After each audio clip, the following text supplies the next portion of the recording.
ఈరోజు ఏం రెసిపీ చేస్తున్నారు మరి అండ్ దేని గురించి మాట్లాడుకోబోతున్నాము? సో ఈరోజు మనం గట్ హెల్త్ అండ్ ఇమ్యూనిటీ గురించి మాట్లాడుకుంటున్నాం Ashwini. Gut health and immunity. So gut health and immunity గురించి మనం ఈరోజు మాట్లాడుకోబోతున్నాము. సో దీనికి సంబంధించి ఏ రెసిపీ చేస్తున్నారు? సో దాని రిలేటెడ్ మనం బొప్పాయి అవిసె గింజల స్మూతీ చేసుకుంటాం. ఓకే, బొప్పాయి అవిసె గింజల smoothie. Okay, very very healthy. బొప్పాయి ప్రతిరోజు కూడా తినొచ్చు అని చెప్తారు కదా. సో ఇవన్నీ మనం మాట్లాడుకుందాం ఖచ్చితంగా. సో ఈరోజు మనం గట్ హెల్త్ అండ్ ఇమ్యూనిటీ గురించి మాట్లాడుకోబోతున్నామండి. అండ్ దీనికి సంబంధించి బొప్పాయి అవిసె గింజల స్మూతీ ప్రిపేర్ చేస్తారంట. దీనికి కావాల్సిన పదార్థాలు అంటే ఇప్పుడు చూద్దాం. బొప్పాయి అవిసె గింజల స్మూతీకి కావాల్సిన పదార్థాలు: బొప్పాయి ముక్కలు, అవిసె గింజల పొడి, ఖర్జూరం, పెరుగు. బొప్పాయి అవిసె గింజల స్మూతీకి కావాల్సిన పదార్థాలు చూసాం కదండి. ప్రాసెస్లోకి వెళ్ళిపోదాము. సో స్మూతీయే కాబట్టి చాలా తొందరగా అయిపోతుంది. మనం ఇమ్యూనిటీ గురించి అండ్ గట్ హెల్త్ గురించి మాట్లాడుకుందాం. సో ఫస్ట్ మనం ఇమ్యూనిటీ గురించి మాట్లాడుకుందాము. సో చాలా ఇంపార్టెంట్ అందరికీ. దట్టు ఏది మనకి డిసీజ్ రాకుండా ఉండాలంటే ఇమ్యూనిటీ బాగుండాలి అని చెప్పేసి అంటారు కదా. సో కిడ్స్ దగ్గర నుంచి స్టార్ట్ చేస్తే కనుక అడల్ట్స్ అండ్ ఏజ్డ్ వరకు కూడా ఎలాంటి ఫుడ్స్ తీసుకుంటే ఇమ్యూనిటీ అనేది పెరుగుతుంది? అశ్విని, చాలామంది ఇమ్యూనిటీ అనగానే ఏదో డైలీ ఒక ఆరెంజ్ తీసేసుకుంటే మాకు వైటమిన్ సి వచ్చేస్తుంది, దానివల్ల ఇమ్యూనిటీ పెరిగిపోతుంది అని అనుకుంటూ ఉంటారు. కానీ ఇమ్యూనిటీ అనేది స్ట్రాంగ్గా ఉండాలి అంటే మనం ఓవరాల్గా కూడా హెల్తీగా ఉండాలి. ఎప్పుడైతే ఓవరాల్గా హెల్తీగా ఉంటారో ఆటోమేటిక్గా ఇమ్యూనిటీ బాగుంటుంది. సో దానికోసం ఎప్పుడైనా సరే మనము డైట్లో మొనటనస్గా ఉండకూడదు. అంటే ఒకటే టైప్ ఆఫ్ ఫ్రూట్, ఒకటే టైప్ ఆఫ్ వెజిటేబుల్స్, ప్రోటీన్లో కూడా ఏదో ఎప్పుడో ఒకసారి పప్పు అట్లా తీసుకోకూడదు. డైలీ మనం తీసుకునే కూరగాయలు కానీ లేకపోతే ప్రోటీన్ సోర్సెస్ కానీ మారుస్తూ ఉండాలి. అప్పుడే బాడీకి different types of amino acids, different types of vitamins, minerals, vegetables, fruits నుంచి లభిస్తాయి కదా. సో అది ఓవరాల్గా మన ఇమ్యూన్ సిస్టమ్ని స్ట్రాంగ్గా చేస్తుంది. ఓకే. అండ్ మనం తీసుకునే డైలీ డైట్లో అట్లీస్ట్ ఒక రోజు మొత్తంలో చూస్తే ఒక 2 నుంచి 3 రకాల కూరగాయలు ఉండేలాగా చూసుకోవాలి. అండ్ ఖచ్చితంగా ప్రోటీన్ అన్ని మీల్స్లో ఉండేలాగా చూసుకోవాలి. అంత డిఫరెంట్గా ఉండేలాగా. అంటే పొద్దున బ్రేక్ఫాస్ట్కి ఎగ్స్ తీసుకుంటే మధ్యాహ్నం చికెన్, మళ్ళీ నైట్కి ఏదైనా పన్నీర్, అట్లా 3 సోర్సెస్ ఆఫ్ ప్రోటీన్ ఉంటే ఇలా వైడ్ రేంజ్ ఆఫ్ ఫుడ్స్ వల్లే ఎప్పుడు ఇమ్యూనిటీ అనేది స్ట్రాంగ్గా ఉంటుంది. ఓకే. అండ్ గట్ హెల్త్ తీసుకుంటే కనుక చాలామందికి డైజెషన్ ఇష్యూస్ కూడా ఉంటాయి. సో డైజెషన్ సరిగ్గా ఉంటే కనుక గట్ బాగుంటుంది. గట్ బాగుంటే కనుక ఓవరాల్గా మనకు హెల్తీగా ఉంటారు అని చెప్పేసి ఉంటారు.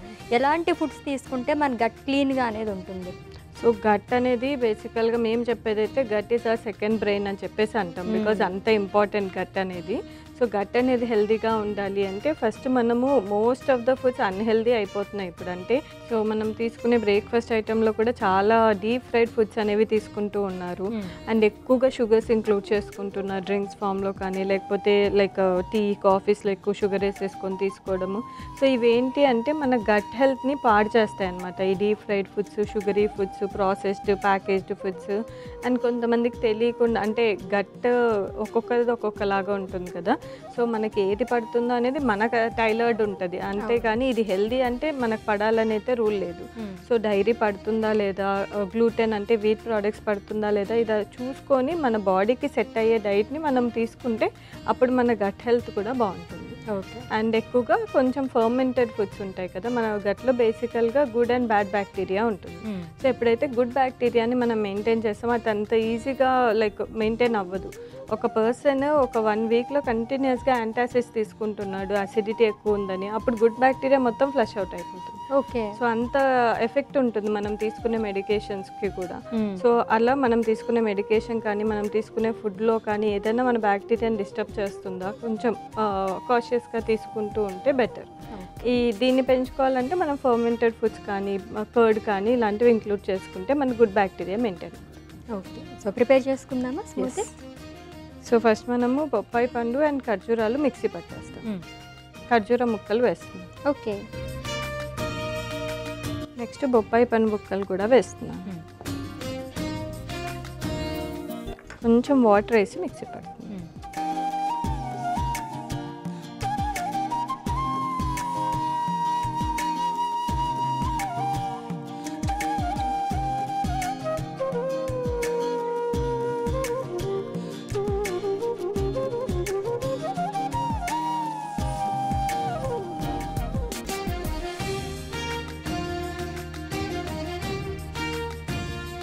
ఇప్పుడు పెరుగు అండ్ అవిసె గింజల పొడి కూడా వేసేసి మిక్సీ పడతాం. ఓకే.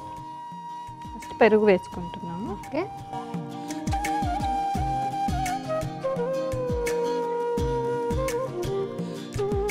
అండ్ ఒక స్పూన్ అవిసె గింజల పొడి వేసుకుంటాం.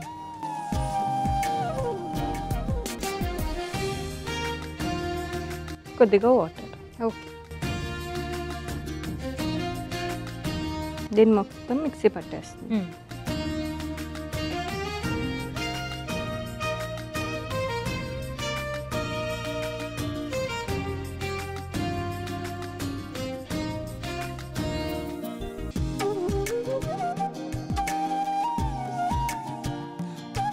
సో మన స్మూతీ రెడీ అయిపోయింది అశ్విని. సర్వింగ్ గ్లాస్లో తీసేసుకో. ఓకే.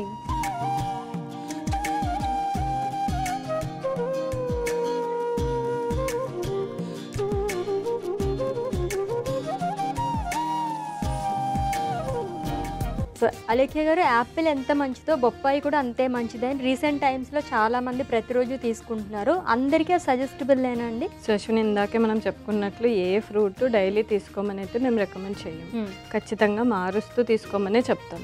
అండ్ బొప్పాయి విషయానికి వచ్చేసరికి ఇది చాలా హెల్త్కి మంచిది. బికాజ్ దీంట్లో వైటమిన్ సి ఉంటుంది. లైక్ స్కిన్కి కానీ మన లైక్ యాంటీ ఆక్సిడెంట్స్ ఎక్కువ ఉంటాయి. ఇమ్యూన్ బూస్ట్ చేయడానికి కానీ అన్నిటికీ యూజ్ అవుతుంది.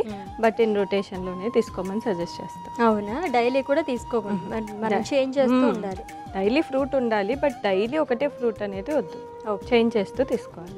సో వైటమిన్ సి, డి కానీ జింక్, ప్రోబయోటిక్స్ ఇవి ఎక్కువ తీసుకోమని సజెస్ట్ చేస్తారు కదా. సో ఇవి కూడా అంటే డాక్టర్ సజెషన్ మీద తీసుకోవచ్చు. ఎవరైనా లైక్ కొంతమంది సప్లిమెంట్స్ కూడా తీసుకుంటూ ఉంటారు. ఫుడ్స్తో కాకుండా సప్లిమెంట్స్ తీసుకునే వాళ్ళ పైన ఇలా బేస్ అవ్వచ్చా లేదా అని చెప్పండి. సో సప్లిమెంట్స్ అనేది ఫస్ట్ మన బాడీలో లెవెల్స్ చూసుకోకుండా అయితే స్టార్ట్ చేయకూడదు. అది ఏది అయినా సరే, ఐరన్ కానీ జింక్ కానీ ఏ వైటమిన్ మినరల్ సప్లిమెంట్ కూడా మనము వితౌట్ చెకింగ్ ద వాల్యూస్ అనేది లైక్ మంచిది కాదు. సో చెక్ చేసుకున్న తర్వాత కావాలనుకుంటే మనకి ఎక్స్ట్రీమ్ డెఫిషియన్సీలో ఉంది, దాన్ని కోపప్ అవ్వాలి అంటే అప్పుడు తీసుకోవచ్చు. బట్ ఫుడ్ త్రూ మీట్ అవ్వాలనుకుంటే ఇప్పుడు వైటమిన్ సి మంచిది. దాంట్లో ఏ ఫుడ్స్లో వైటమిన్ సి ఉంది అనేది చూసుకొని డైలీ ఒక variety of vitamin C rich food, daily ఒక variety of iron rich foods అలా తీసుకోవచ్చు. ఫుడ్తో పర్లేదు. బట్ సప్లిమెంట్స్ మాత్రం వితౌట్ చెకింగ్ మనం తీసుకోవడం మంచిది కాదు. ఓకే. సో చిన్నపిల్లల్లో ఇమ్యూనిటీ పెంచుకోవాలన్నా, గట్ ఇష్యూస్ బాగుండాలన్నా సరే వాళ్ళకి ఎటువంటి ఫుడ్స్ మనం ఇస్తే మంచిది?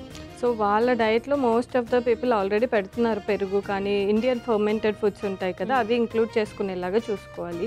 అండ్ ఇమ్యూనిటీ బాగుండాలి అంటే ఖచ్చితంగా వాళ్ళకి డైలీ ఇందాక చెప్పుకున్నట్లు అట్లీస్ట్ ఒక 2 to 3 వెరైటీస్ ఆఫ్ వెజిటేబుల్స్, ఒక వెరైటీ ఆఫ్ ఫ్రూట్ ఉండేలాగా చూసుకోవాలి. బికాస్ బయట మనకు దొరికే సప్లిమెంట్స్ అవన్నీ కూడా ఏంటి అంటే న్యూట్రాస్యూటికల్స్ అయితే కంప్లీట్లీ ఈ వెజిటేబుల్స్, ఈ ఫ్రూట్స్ని డీహైడ్రేట్ చేసి న్యూట్రాస్యూటికల్స్గా చేస్తారు. సో అవే మనం ఎక్కువగా డైట్లో ఇంక్లూడ్ చేస్తూ ఉంటే వాళ్ళకి చిన్నప్పటి నుంచి ఆ రెసిస్టెన్స్ ఇమ్యూనిటీ అనేది పెరుగుతుంది. Okay, done. సో టేస్ట్ చేయనా? బొప్పాయి అవిసె గింజల స్మూతీ అయితే రెడీ అయిపోయింది. టేస్ట్ చేసి. ఓకే. ఎస్, బొప్పాయి అవిసె గింజల స్మూతీ అయితే రెడీ అయిపోయిందండి. టేస్ట్ చేసే ముందు దీనికి కావాల్సిన పదార్థాలు, తయారీ విధానం ఒకసారి చూద్దాం. బొప్పాయి అవిసె గింజల స్మూతీకి కావాల్సిన పదార్థాలు: బొప్పాయి ముక్కలు, అవిసె గింజల పొడి, ఖర్జూరం, పెరుగు. బొప్పాయి అవిసె గింజల స్మూతీ తయారు చేసుకునే విధానం: ముందుగా మిక్సీ జార్ తీసుకుని అందులో కట్ చేసి పెట్టుకున్న ఖర్జూరం, బొప్పాయి ముక్కలు, కొంచెం నీళ్లు పోసి మిక్సీ పట్టుకుని పేస్ట్ లాగా చేసుకోవాలి. తర్వాత కొద్దిగా పెరుగు, అవిసె గింజల పొడి వేసి కొద్దిగా నీళ్లు కూడా వేసుకుని మళ్ళీ మిక్సీ పట్టుకుని సర్వింగ్ గ్లాస్లోకి తీసుకుని సర్వ్ చేసుకుంటే బొప్పాయి అవిసె గింజల స్మూతీ రెడీ.